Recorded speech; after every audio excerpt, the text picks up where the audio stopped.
Solo travellers को यही सलाह रहती है कि जब भी वो ट्रैवल करें तो ऐसी लोकेशन पे रहे जहां की कुछ वहां की जो टूरिस्ट स्पॉट्स हैं वो उस होटल के पास में हो। इसमें दो फायदे होते हैं, एक तो आपका ट्रैवलिंग टाइम कम हो जाता है, दूसरा आपको पैसे बचते हैं। और कुछ लोकेशन तो कुछ होटल्स की लोकेशन इतनी अच्छी होती है कि वो 2-3 ऐसे टूरिस्ट स्पॉट्स के आसपास होते हैं जो वॉकेबल डिस्टेंस पे भी होते हैं। तो जैसे मैंने पिछले वीडियो में आपको बताया कि नॉर्थ पटाया में अगर रह रहे हैं तो सैंक्चुरी ऑफ ट्रूथ कितना पास है, मिनी सियाम कितना पास है। तो ऐसी लोकेशन चूज करें जो कि मैं बोलूंगा अगर आपका 4 दिन का या 5 दिन का स्टे है उसमें 2 होटल बदले आप, बड़ा फायदा होने वाला आपको। और आपका जो एज अ सोलो ट्रैवलर जो आप घूमना फिरना चाहते हैं, आपकी जो लोकेशन है उसकी जो इंफॉर्मेशन आपको मिलने वाली है बहुत ही अलग होती है। अब मान लीजिए एक होटल के आसपास के जितना भी एरिया है घूमने वाले, वहां पे खाने पीने का जो है क्या क्या मिलता है वहां पर, क्या क्या देखने के लिए, उसकी इंफॉर्मेशन आपको बहुत पड़ती है। तो अभी मैं बात करूंगा सेंट्रल पटाया की। तो सेंट्रल पटाया जो है उसके अंदर आपको घूमने फिरने के लिए जो टूरिस्ट स्पॉट्स है वो तो नहीं मिलेंगे, बट हाँ ये एक बड़ा ही अच्छा एरिया है, सेंट्रल एरिया है जहां पर आप पटाया को बड़े अच्छे तरीके से कवर कर सकते हैं, क्योंकि एज आई सेड बिल्कुल सेंट्रल ही है जी, पटाया का सेंटर है। So best of both worlds, आप नॉर्थ में भी जा सकते हैं, आप साउथ में भी जा सकते हैं बड़े आराम से। और यहाँ पर जो देखने वाली चीजें वो बेसिकली मॉल्स हैं, या मैं बोलूंगा यहाँ पर खाने पीने की बड़ी आशा है इस एरिया के अंदर। और जो सबसे बढ़िया बात है इस एरिया के जो है बियर बार्स बहुत अच्छे हैं, अगर आप वो शौक रखते हैं तो आइए देखते हैं हम लोग सेंट्रल पटाया में हम लोग क्या क्या एक्सप्लोर कर सकते हैं अगर हम वहां पर रहे। सेंट्रल पटाया में आपको बहुत सारे 2-3 मॉल्स तो वहाँ मिल ही जाएंगे, और मैं बोलूँगा उसके अंदर जो सेंट्रल वर्ल्ड है वो सबसे अच्छा मॉल आपको देखने के लिए, खाने पीने के लिए। और जो सोलो ट्रैवलर्स वेजिटेरियंस हैं उनको वहाँ पर बड़ी ऑप्शंस मिल जाएंगी। उनका फूड कोर्ट तो है जो कि थाई खाने की तरफ ज़्यादा केंद्रित है। उसके आगे से अगर आप जाएं तो आपको वहाँ पर एक और बेकरी टाइप मिलेगा, और वहाँ पे एक आपका सुपरमार्केट टाइप एक बना हुआ है वहाँ पे। तो वहाँ से आप खाना ले सकते हैं और खुद का आप असेंबल भी कर सकते हैं, वहाँ पे सैलड्स बन जाते हैं, दे डू दैट। और सबसे बड़ी सेंट्रल मॉल इतना बड़ा है कि वो रोड नंबर 1 से शुरू होता है और रोड नंबर 2 तक जाता है। तो अगर आप वहाँ से एंट्री लेना चाहें तो वो भी आपको मिल जाती है। खाने पीने के अलावा यहाँ पर आप कपड़े भी खरीद सकते हैं, काफ़ी अच्छे ब्रांड्स हैं, मैंने 2-3 बार वहाँ से कपड़े लिए हैं। तो मैं बोलूँगा सेंट्रल प्लाजा के अंदर ये आप मॉल्स को भी ज़रूर चेकआउट करें। सेंट्रल पटाया की जो एक और ख़ासियत है मैं बोलूँगा वो है आपको बहुत सारे खाने के रेस्टोरेंट्स इस एरिया में क्लस्टर में मिलेंगे। और उसके बाद जो दूसरी चीज़ वहाँ मिलेगी वो आपको मिलते हैं आपके बियर बार्स, जो पटाया शुरू में उसी से बहुत सिनोनिमस हुआ है। आपने देखा होगा कि कई पिक्चर्स में कि जो बीच साइड पे जो जितनी भी शॉप्स हैं वो सारे के सारे बार्स हैं। और बार एक नहीं है, कई बार कॉम्प्लेक्सेस हैं जिसके अंदर एक कॉम्प्लेक्स के अंदर 15-15, 20-20 बार्स अलग अलग बने हुए हैं। और ये अच्छा एक अट्रैक्शन इसलिए भी बन जाता है लोगों के लिए जो बियर पीना चाहते हैं, क्योंकि ये मोस्टली बियर बार्स ही हैं तो बियर ही मिलेगी वहाँ पे। हार्ड ड्रिंक्स बहुत कम ही पीते हैं लोग वहाँ पे। वो आपका बीच व्यू मिलता है आपको वहाँ पे। तो अगर आप ऐसा सोलो ट्रैवलर वहाँ आराम से बैठेंगे भी, मैं बोलूँगा हर दिन का नज़ारा अलग मिलेगा आपको, चाहे आप दोपहर को बैठे हैं चाहे सनसेट पे बैठे हैं। और फिरंगी तो जो हैं हमारे बाकी मुल्कों के जो लोग आते हैं वो सुबह भी ब्रेकफास्ट में बियर पीने वहाँ बैठ जाते हैं। उसके बाद मैं बोलूँगा रेस्टोरेंट्स की बात करूँ तो इस एरिया में काफ़ी सारे इंडियन रेस्टोरेंट बहुत हैं यहाँ पे, ठीक है। वो मैं आपको लेटेड रिसर्च करने दूंगा क्योंकि वो ज़्यादा ढूंढने की ज़रूरत नहीं पड़ेगी। और हाँ, वहाँ पर जैसे ही आप सेंट्रल इसमें पटाया के अंदर जो रोड नंबर 1 से अगर आप जाते हैं, बिल्कुल सेंटर में जगह इसलिए सेंट्रल पटाया बोलते हैं। तो अगर आप रोड नंबर 2 की तरफ जाएं तो वहाँ पर एग्जैक्टली कोने में आपको एक मैंगो स्टिकी राइस मिलेगा, जो कि मैं बोलूँगा आप ज़रूर खाइएगा। वो पटाया का सबसे बेहतरीन मैंगो स्टिकी राइस बनाते हैं, और ये वहाँ की स्पेशल एक पटाया की लेट्स से स्वीट डिश है। सेंट्रल पटाया के अंदर आपको होटल्स के काफ़ी चॉइसेस मिल जाएंगे। यहाँ बहुत सारे I would say 4 star hotels काफ़ी ज़्यादा इस एरिया में है बने हुए हैं, और आपको 3 स्टार और इवन हॉस्टल्स बड़े अच्छे मिल जाएंगे। तो ये मैंने जैसे कहा ना, बेस्ट ऑफ बोथ वर्ल्ड्स है। अगर नॉर्थ में जाना तो पास पड़ता है, साउथ में जाना तो पास पड़ता है। जोमेटिन एरिया थोड़ा दूर पड़ जाएगा आपको यहाँ से। तो मैं बोलूँगा यहाँ पर आप रहें। और अगर जो हमारे कॉर्पोरेट सोलो ट्रैवलर्स हैं उनके लिए मैं बोलूँगा यहाँ पर जो बेस्ट प्रॉपर्टी लगी थी मुझे वो है आपका हिल्टन होटल। उसी के नीचे में आपका सेंट्रल वर्ल्ड मॉल भी बना हुआ है। और मैं बोलूँगा वहाँ पर उनके जो सी व्यू वाले जो रूम्स अवेलेबल हैं वो 15,000 से ले गया 15,000 से शुरू होते हैं 1 नाइट के। मैं बोलूँगा एक रात ज़रूर रहें वहाँ पे। अल्ट्रा लग्जरी होटल है, मस्त जगह है रहने के लिए।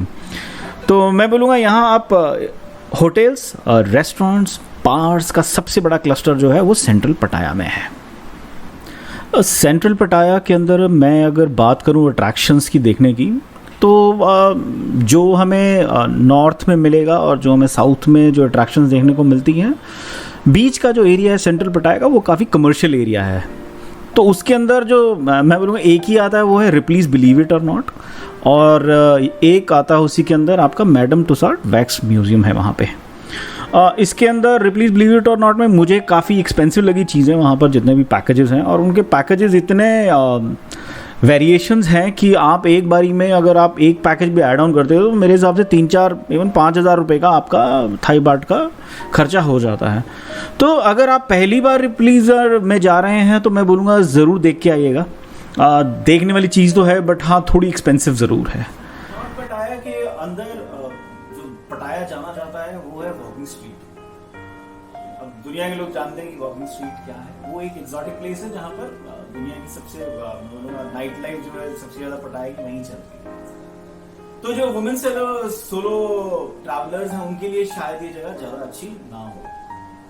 तो बट हाँ यहाँ से कुछ टूरिस्ट लोकेशंस बहुत ही पास में हैं, और मैं बोलूँगा अगर आप as a man solo traveller अगर आप जा रहे हैं तो एक बात का ध्यान रखिएगा कि इस एरिया में आवाज़ें बहुत आती हैं जो कि होटल तक पहुँचती हैं। वॉकिंग स्ट्रीट ऑलमोस्ट सुबह 3-4 बजे तक चलती रहती है, खुली रहती है, तो वहाँ से आवाज़ें आपको बहुत मिलेंगी। यहाँ पर जो बार्स हैं वो भी बड़े लाउड म्यूजिक बजाते हैं। तो अगर आप सोच रहे हैं कि सुकून से रहने वाले तो इस एरिया में मत रहिए। पर अगर आप पार्टी करने के लिए जा रहे हैं, पटाया को एंजॉय करने जा रहे हैं, तो ये एरिया बहुत ही अच्छा है, क्योंकि यहाँ जो होटल्स हैं वो भी काफी सस्ते हैं और उनकी काफी ओपन पॉलिसीज है गेस्ट्स के लिए। तो आइए देखते हैं कौन कौन सी टूरिस्ट डेस्टिनेशंस हैं जो कि नॉर्थ पटाया के पास में है, ताकि आप उसी हिसाब से अपना एक होटल ले पाए। अगर हम लोग साउथ पटाया की बात करें तो वॉकिंग स्ट्रीट जो है वो एक उसका उदाहरण सबसे बढ़िया रहेगा साउथ पटाया को डिफाइन करने के लिए।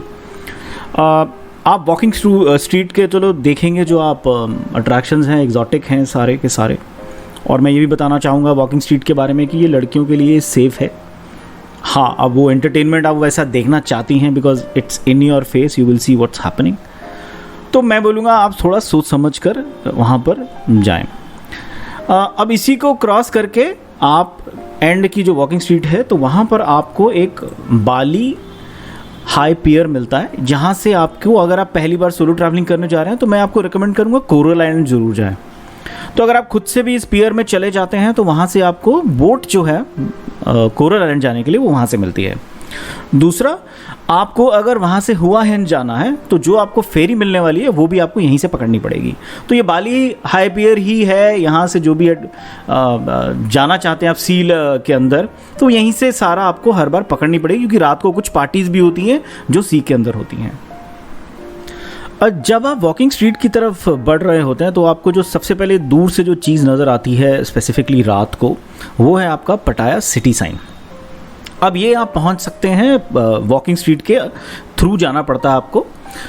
अगर आप वॉकिंग स्ट्रीट के एंड में अगर आप राइट में जाते हैं तो आपको पियर मिलता है जहाँ से आप कोरल आइलैंड के लिए बोट पकड़ते हैं, और अगर आप सीधा चले जाएंगे तो आपको ये पटाया का सिटी साइन नज़र आता है।